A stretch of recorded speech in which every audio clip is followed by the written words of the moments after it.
আমারে অনেকে কইতেছে যে আপনি প্রফেসর ইউনূসের সরকারের উপরে এত চেতলেন কে? যখন কেউ গণমানুষকে অবজ্ঞা করে, তার ছোট ছোট আকাঙ্ক্ষাকে উপেক্ষা করে, আমার মাথায় আগুন ধরে যায়। আমরা তো এটা আশা করি নাই যে প্রফেসর ইউনূসের সরকার দেশকে সোনায় মুড়ায় দেবে, সে কথা বলিও নাই, তারা সেটা পারবেও না।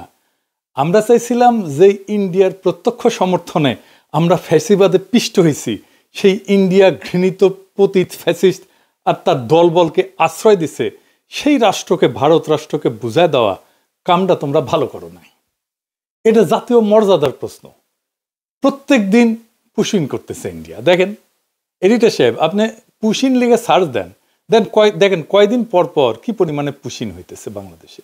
আর মোদির ফুয়া, বিএনপির রিকমেন্ডেশনে হওয়া আমাদের পররাষ্ট্র উপদেষ্টা শ্রী শ্রী তৌহিদানন্দ প্রভুপাদ পাকিস্তান হইলে পৌরুষ জায়গা ওঠে, আর ইন্ডিয়ার পুশিনে নেতায় যায়। আমাদের স্বরাষ্ট্র উপদেষ্টা কয় এটা ইন্ডিয়ার উস্কানি না, মানে ওই বাংলাদেশের উপদেষ্টা না ইন্ডিয়ার উপদেষ্টা, এটাই প্রশ্ন। হাসিনার আমলে কেন পুশিন হয় না? আর কেন হাসিনা ক্ষমতা থেকে চলে গেলে পুশিন শুরু করে ইন্ডিয়া? ইন্ডিয়া দেখেন বাংলাদেশ থেকে পণ্য আমদানিতে নিষেধাজ্ঞা দিছে। ওই মাসে, যে মাসে নিষেধাজ্ঞা দিছে, ওই মাসে প্রায় 18% আমদানি বাড়াইছে বাংলাদেশ। দেখেন, এমনকি এই বছর মে মাসে আইসাও বিবিসি রিপোর্ট করতেছে ইন্ডিয়া থেকে পণ্য আমদানি কমে নাই, বাড়ছে। শুধু তাই না, ইন্ডিয়া থেকে চাল আমদানি করবে সরকার, চুক্তি ফুক্তিও করে ফেলিছে। আর ইন্ডিয়া একের পর এক বাংলাদেশের পণ্য আমদানিতে নিষেধাজ্ঞা দিয়ে যাচ্ছে। পরপর 3 মাসে 3 বার নিষেধাজ্ঞা দিচ্ছে। দেখেন, এর মধ্যে মাইলস্টোনের দুর্ঘটনা হইল। ইন্ডিয়া কইল ডাক্তার পাঠাবো, আর আমাদের স্বাস্থ্য মন্ত্রণালয় লাল ফেলাইতে ফেলাইতে ফেলাইতে রাজি হয়ে গেল। আসলো ইন্ডিয়ান ডাক্তার। আমি কইলাম স্বাস্থ্য মন্ত্রণালয়ে, আমাদের ডাক্তারের এই বার্নের রোগীদের কোন চিকিৎসা দিতে পারবে না যে ইন্ডিয়ান ডাক্তার দিবে? চুপ করে থাকে, কথা কইতে পারে না, উত্তর নাই তো। কেন তারা কইতে পারে না যে ভাই ধন্যবাদ, আমরা নিজেরাই পারবো? এর মধ্যে পাঠাইলে ইলিশ। গতবার আমরা মেলা হাউকাউ করেছিলাম না, সেটা তারা পাত্তাই দেয় নাই। যেন ইলিশ ওদের বাপের, বাংলাদেশ মনে হয় ওদের বাপের জমিদারি। ইন্ডিয়ার ভয়ে থরহরি কম্প এদের। ইন্ডিয়ার সাথে ডিলিংস বাদ দেন, আওয়ামী লীগের মিছিল ঠেকাতে পারে না, এতই অপদার্থ এরা। ইন্ডিয়ার সাথে সম্পর্ক উন্নয়ন করবে। ইন্ডিয়ার সাথে আমাদের সমস্যাটা কি সেটা জিগান উপদেষ্টাদের কইতে পারে কিনা, কোনো ন্যারেটিভ আছে কিনা। হাসনাত আবদুল্লাহ কইছে যে এই সরকারের যে কোনো ব্যর্থতা আমাদের দোষ দেয়, দিবেই তো। এই সরকারকে কে বানাইছে? ওয়াকার, ছাত্ররা আর আসিফ নজরুল। তো দায় নিবা না কেন? পুরা জুলাইকে তো তোমরা মিডিল ক্লাসের ন্যারেটিভ বানাই ফেলছো, যেন মিডিল ক্লাস আর ঢাকা ইউনিভার্সিটির ছাত্ররা জুলাই করেছে। যেহেতু মিডিল ক্লাস এটা একা করে নাই, বেশিরভাগ করছে দরিদ্র প্রান্তিক মানুষেরা, তারা তাই জুলাই দুর্বল হয়েছে, তারা সরে গেছে, তোমরাও দুর্বল হয়েছো। ওই রাজপথের শক্তিটা দূরে সরে গেছে। যাই হোক, এই ইন্ডিয়া প্রসঙ্গে একটা গল্প মাথায় আসলো যে কেন প্রফেসর ইউনূসের সরকারের এত ইন্ডিয়া প্রেম, এত বাম্বু খেয়েও ঠিক হয় না। এক মহিলা তার হাজবেন্ডকে ডিভোর্স দিছে। তো ডিভোর্স দেওয়ার 2 বছর পরে মহিলার পেটে বাচ্চা এসেছে। তো মহিলারে সবাই জিগায়, তোমার না ডিভোর্স হয়েছে? তো মহিলা কয়, হ্যাঁ হয়েছে, তবে ওই মাঝে মাঝে মাপ চাইতে আসে। তো ইন্ডিয়া মাঝে মাঝে প্রফেসর ইউনূসের সরকারের কাছে মাপ চাইতে আসে। যাই হোক, আজকের বিষয় ছিল নারী আসনে সরাসরি ভোটের বিষয় নিয়ে আলাপ করা। আসেন এটা দেখি, তাইলে দেখবেন আমাদের পলিটিক্যাল পার্টি, প্রফেসর ইউনূসের সংস্কার কমিশন আর এই ঐক্যমত কমিশন কেমন ভালসুন আর মূর্খসুদা। বাংলাদেশের সংসদে এতদিন 50টা নারী কোটার আসন ছিল। তো সংবিধান সংশোধনী কমিশন সেটার বাড়ায় নারী কোটার আসন 100-তে বাড়ানোর সুপারিশ করেছে। এর উপরে এনসিপি আবার দাবি করেছে 100টা নারী কোটা আসনের নির্বাচন সরাসরি ভোটে হওয়া উচিত, মানে মরার উপরে খাড়ার ঘা। আসেন আসলে নারী কোটার আসনের সরাসরি ভোট এটা একটু বুঝে দেখি। প্রথমত আসি নারীদের জন্য আলাদা কোটা নিয়ে। এটা একটা গোত্র বা গোষ্ঠীর আলাদা রিপ্রেজেন্টেশন কখন দরকার হয়? পৃথিবীর ইতিহাসে কি এমন নজির আছে সে আলাদা রিপ্রেজেন্টেশন দিয়া সেই গোত্র করে কি? খায় না মাথায় দেয়?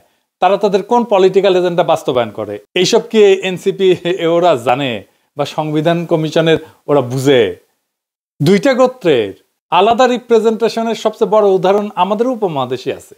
ঐতিহাসিক বিভিন্ন সংঘাতের কারণে ব্রিটিশ ভারতের মুসলমানরা অনুভব করে যে সংখ্যাগরিষ্ঠ হিন্দুদের সাথে তাদের স্বার্থ এক না, বরং উল্টা। স্যার সৈয়দ আহমেদ খান বিভিন্ন ঘটনা ব্রিটিশ ভারতে হিন্দুদের হরেক রকমের এজিটেশন দেখা এই ব্যাপারে লেখালেখি করে যান। ভারতবর্ষের মুসলমান নেতাদের মধ্যে যেই ঘটনার ফলে এই উপলব্ধি সবচেয়ে গভীরভাবে প্রভাব ফেলে সেটা হইল 1905 সালের বঙ্গভঙ্গ। এর বিপরীতে হিন্দুদের অ্যাগ্রেসিভ রিয়াকশন দেখে আগুন জ্বালাই দিয়েছিল সারা বাংলায়। এর ফলে 1906 সালের ডিসেম্বর মাসে মুসলিম লীগের রাজনৈতিক আবির্ভাব ঘটে, যেটার ইতিহাস আগের এপিসোডে বিস্তারিতভাবে বলছি। মুসলিম লীগ গঠনের আগে 1906 সালের অক্টোবর মাসে ভারতবর্ষের 35 জন গণ্যমান্য মুসলমান নেতা প্রিন্স আগা খানের নেতৃত্বে সিমলাতে ভাইসরয় লর্ড মিন্টোর সাথে দেখা করতে যান। সিমলায় ভাইসরয়ের প্রাসাদ ভাইস রিগাল প্যালেসে এই মিটিংটা অনুষ্ঠিত হয়। সেই মিটিংয়ে মুসলমান নেতারা সর্বপ্রথম ভাইসরয়ের কাছে মুসলমানদের জন্য আলাদা রিপ্রেজেন্টেশনের দাবি উত্থাপন করে। ভাইসরয়ের কাছে মুসলমান নেতারা একটা অ্যাড্রেস ড্রাফট করে উপস্থাপন করে। সেটা ড্রাফট করছিল বিহারের সৈয়দ হোসেন বিলগ্রামী আর উত্তরপ্রদেশের সৈয়দ মীর মেহেদি আলী, যিনি নবাব মোহসিনুল মুলক নামে পরিচিত ছিলেন আর স্যার সৈয়দ আহমেদ খানের ঘনিষ্ঠ বন্ধু এবং উত্তরসূরি ছিলেন। সেই দাবিতে কি বলা ছিল, তার একটা অংশ হচ্ছে, এটা ইংরেজি যেহেতু কইছে তাহলে ঠিকই কইছে, তবে বাংলা এটা হইতেছে মুসলমানরা একটা স্বতন্ত্র সম্প্রদায় যাদের কিছু অতিরিক্ত স্বার্থ আছে যা অন্যান্য সম্প্রদায়ের সাথে মিলে না, বরং এইসব স্বার্থ যথাযথভাবে প্রতিনিধিত্ব পায়নি। এর ফলে সিমলা ডেপুটেশনে মুসলমান নেতারা ভাইসরয়কে জানায় যে সামনে ব্রিটিশ ভারতের যেই নতুন সাংবিধানিক রিফর্ম বা সংস্কার আইন আসতেছে সেইখানে যেন মুসলমানদের জন্য সেপারেট ইলেক্টোরেট বা আলাদা ইলেক্টোরেট থাকে। অর্থাৎ মুসলমানরা ভোট দেবে মুসলমান আসনে, হিন্দুরা ভোট দেবে হিন্দু আসনে। এটার একটা নাম ছিল রোয়েদাদ।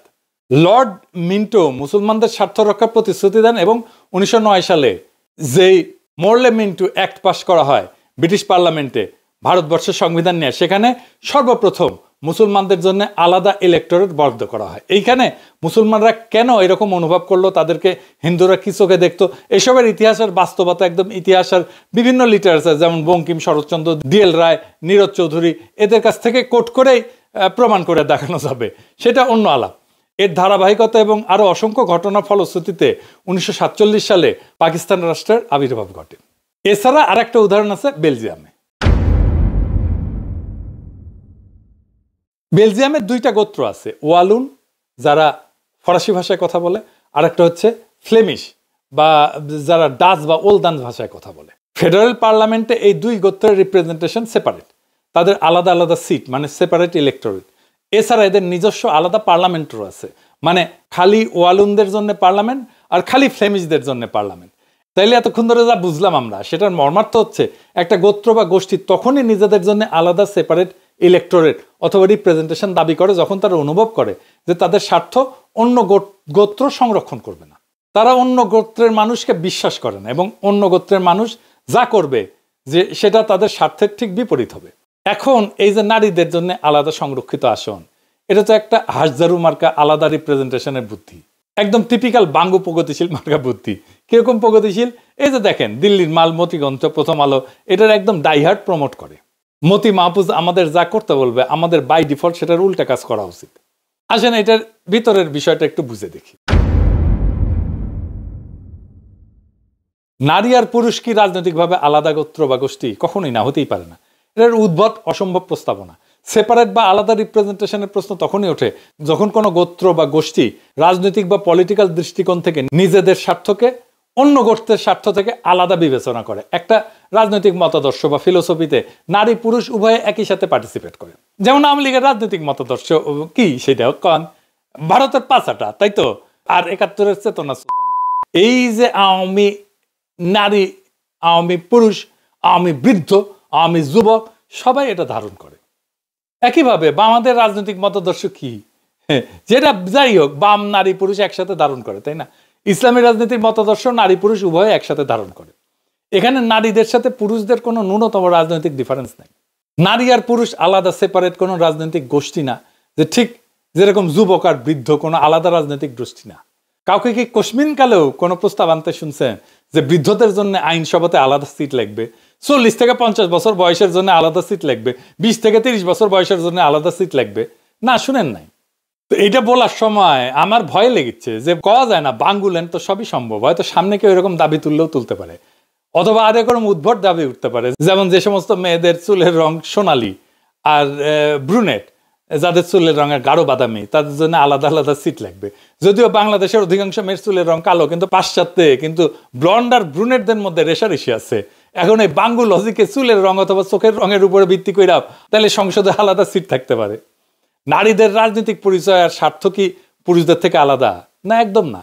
আমি একজন নারী, ভারতীয় আওয়ামী বাম দালাল, যেমন লাকি আক্তারকে যেরকম অপছন্দ করি, সেই একই রকম ভাবে অপছন্দ করি পুরুষ অমিপিয়াল আর এই যে হিজরা নাকি মুন্নিশা অনেকে কয়। তো এখানে নারী পুরুষ হিজরা তো ম্যাটার না।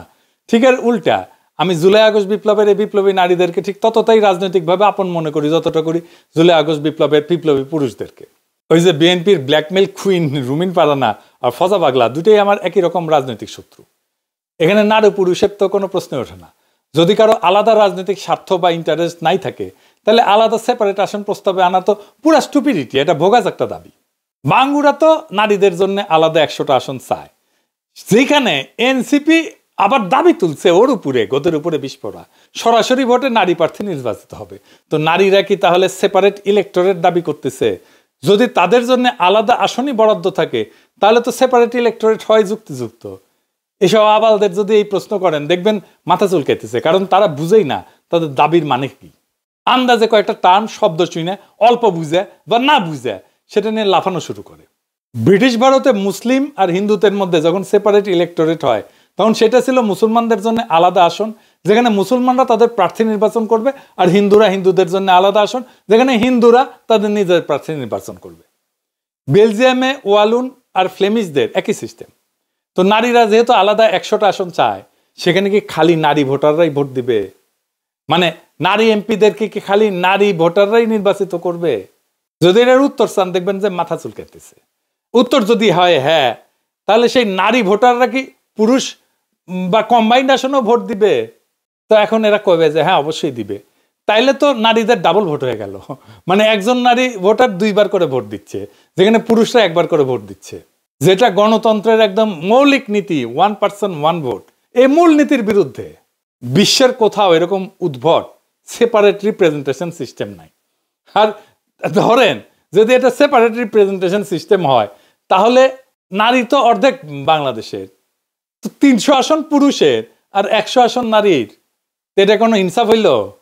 আবার দেখেন এটা যদি বলেন তখন ওরা কবে হয়তো যে না না, নারী আসনে নারী পুরুষ সবাই নির্বিবাদে ভোট দেয়া খালি নারী প্রার্থীদের নির্বাচিত করবে। তো নারী আসনের মূল লজিকই তো হচ্ছে নারীদের স্বার্থ পুরুষদের হাতে নিরাপদ না। তসলিমা নাসরিন থেকে শুরু করে সব বাঙ্গ প্রগতিশীল নারীবাদীদের তো একটাই থিওরি। তো ধরে নিলাম সেটাই যদি হয়, তাহলে নারীরা কেন নিজেদের জন্য সেপারেট রিপ্রেজেন্টেশনে পুরুষদের ভোটাধিকার প্রয়োগের অধিকার দিবে? আজব ব্যাপার না? যখন ব্রিটিশ ভারতে হিন্দু মুসলিম অথবা বেলজিয়ামে ওয়ালুন ফ্লেমিশ সেপারেট ইলেক্টোরেট হয় আর 2টা গোত্র বিশ্বাস করে একে অপরের স্বার্থ রক্ষা করবে না, তখন তারা নিজেদের আসনে অন্য গোত্রকে কখনোই ভোট দিতে দেয় না। তো যদি এটা নাই হয়, মানে একটা গোত্রের আসনে যদি আর একটা গোত্রের মেজরিটি মানুষ এসে ভোট দিচ্ছে, তাইলে তো পুরো সেপারেট ইলেক্টোরেট বা রিজার্ভ সিটের পারপাস বা উদ্দেশ্যই মাঠে মারা গেল। মানে বাংলাদেশ স্টুপিডিটি মাঝে মাঝে আমার মাথায় রক্ত উঠায় দেয়। নারীদের সংরক্ষিত আসনে যদি পুরুষরা ভোট দিতে পারে তাহলে নারী পুরুষের আলাদা আলাদা আসনের দরকার কি? আর নারীদের জন্য সেপারেট সিটের দরকার কি? পুরো ব্যাপারটা এতই বোগাস, এতই বুলশিট যে বিশ্বের কোনো পাশ্চাত্য দেশের আইনসভায় এরকম নারীদের জন্য আলাদা সংরক্ষিত আসনের কোনো বিধানই নাই। আছে? নাই। জিয়া ঠিকই শুনেছেন, পাশ্চাত্যে কোনো দেশে নারীদের জন্য কোনো আলাদা নারী কোটার আসন নাই। পাশ্চাত্যরা তো নিজেদের নারী স্বাধীনতার নারী ক্ষমতায়নের সূতিকাগার বলে মনে করে, বাঙ্গ প্রগতিশীলরা তাই বলে। সেই পাশ্চাত্য জগতে 20 শতাব্দীতে নারীরা প্রথম ভোটাধিকার পায়। সেটা পাওয়ার পর থেকে আজ পর্যন্ত একটা পশ্চিমা দেশ, জাপান, কোরিয়া, কোথাও এই নারীদের জন্য আইনসভায় কোটা নাই। তাদের ইতিহাসে কখনোই ছিল না। আমেরিকা বলেন, কানাডা বলেন, ইংল্যান্ড বলেন, অস্ট্রেলিয়া বলেন, ইউরোপ বলেন, কোথাও এই বোগাস সিস্টেম নাই। তো বাঙ্গ প্রগতিশীলরা তো ক্যাথলিকের চেয়ে তো মোর পোপ হইল। মানে কেউ যদি নিজেকে পোপের চেয়ে বড় ক্যাথলিক মনে করে, এইসব আতেলদেরকে বলা হয় মোর ক্যাথলিক দেন পোপ। তো বিশ্বের নারীদের জন্য কোটা আসন কোন কোন দেশে আছে জানেন? শুনবেন? আসেন এটা শুনি।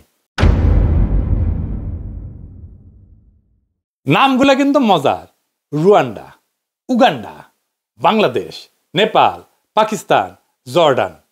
বাঙ্গুল্যান্ডকে তো অনেকে উগান্ডার সাথে তুলনা করে, সেটা যে একেবারে ভুল তা কিন্তু না। মানে সব তৃতীয় বিশ্বের দেশ যেখানে বোকাচোদা মতিকণ্ঠ মার্কা প্রগতিশীল আলগা নারীবাদীরা আছে, সুলতানা কামাল চক্রবর্তী, রাশেদা চৌধুরী, খুশি কবির, তসলিমা নাসরিন, এই সমস্ত কপালে বড় বড় টিপ পড়া নিরেট বুদ্ধির মালগুলা গোজামিল বয়ান গিলাইছে জাতিকে, সেই জায়গাতে আছে এগুলা। সামনে যে নতুন বাংলাদেশের স্বপ্ন আপনারা দেখি, সেখানে সংসদে আইনসভায় এসব বোগাস নারী কোটার কোনো আসন থাকবে না। পুরা নারী কোটার আসনকে এরা অ্যাবলিশ করে দেওয়া হবে, জয় বাংলা করে দেওয়া হবে। আইনসভা বিষয়ে আমাদের পজিশন খুব সিম্পল, কোনো পিয়ার না, কোনো উচ্চ কক্ষ না, কোনো নারী কোটা না, তিনটা। তো ফাইনালি যেটা আবার আগের কথায় ফিরে আসি, ওই যে কইছিলাম যে আমাদের জাতীয় মর্যাদা ওইটা বিক্রি হবে না, এটা আমাদের শহীদের রক্তে কেনা। আজকের শপথ হোক, আমরা চাই মর্যাদার দেশ, শির দ্বারা উঁচু করার মেধাবী নেতৃত্ব, আর এমন একটা রাষ্ট্র যেখানে প্রত্যেকটা সিদ্ধান্তের কেন্দ্রে থাকবে জনগণ, আর শুধু জনগণ। এই পথেই বাংলাদেশ হবে সত্যিকার অর্থে স্বাধীন, মর্যাদাবান এবং গণতান্ত্রিক। ইনকিলাব জিন্দাবাদ।